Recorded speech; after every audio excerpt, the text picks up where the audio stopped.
they had three major policies that were going to be followed.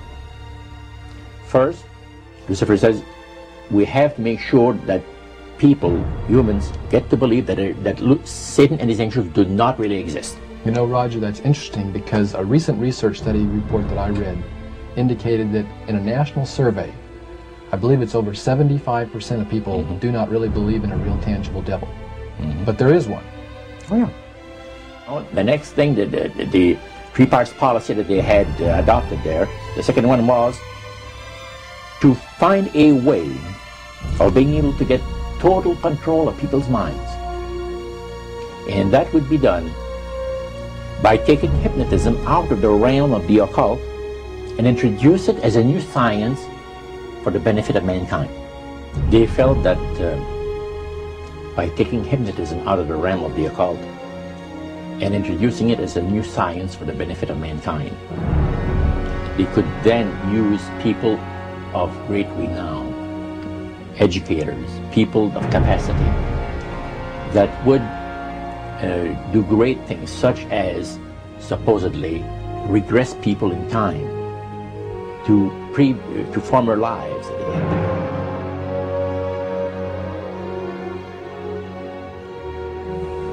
And of course, after the session is over, the person would not know a thing about ancient history.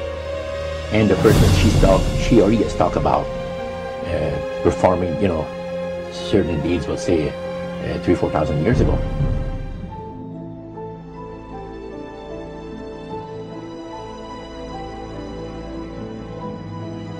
But this was their strategy. Now, what this would do for the thing is this, that it would create in the minds of the general public, solidly set in the mind of the general public, an unwavering trust in that great deception. So now this would be a way of de-Christianizing the Western world through the avenue of mysticism. The three things were, number one, that they did not want Satan did not want the human family to think that he or his angels existed. Right. The second point that you made had to do with taking control of people's minds. That's right. The third point was what? Was to destroy the Bible without burning it. Okay. See? And what was his strategy on that? On that,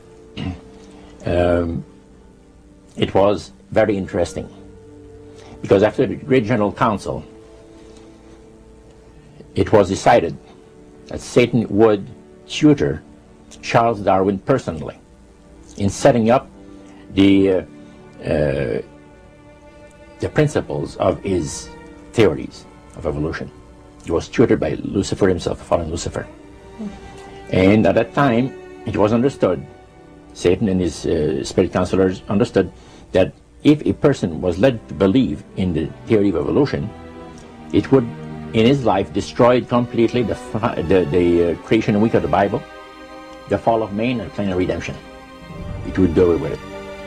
Anyone that teaches a theory of evolution is considered to be a minister of a great religious system.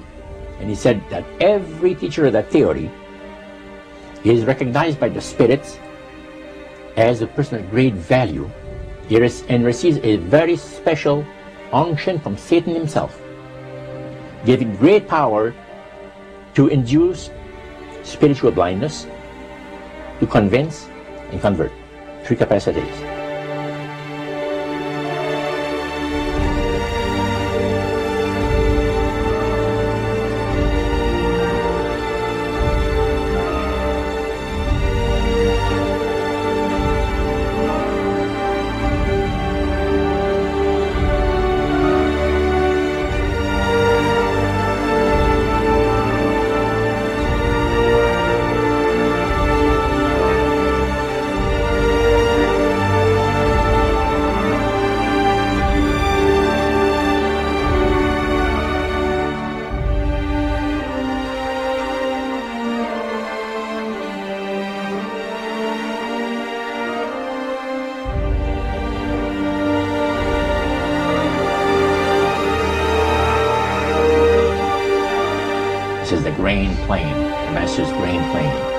Harvesting the nations, for harvesting the multitudes of the earth. and through his cause just before the close of the great controversy between the forces of good and evil. It's going to be done in a unique manner. This grand plan is going to take people are going to eat the stuff, because it says spirits, demon spirits, will declare themselves to be inhabitants of far distant planets in the galaxies that are coming to warn the inhabitants of planet Earth of the impending destruction of the planet unless something seriously proper is done to avoid it.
Metaphor. If you think about Aladdin and his lamp, you've probably heard of that one. The genie always says one thing. Your wish is my command. You know, the universe is this great genie, and your conscious mind is Aladdin. It formulates the intention of what you choose for your life.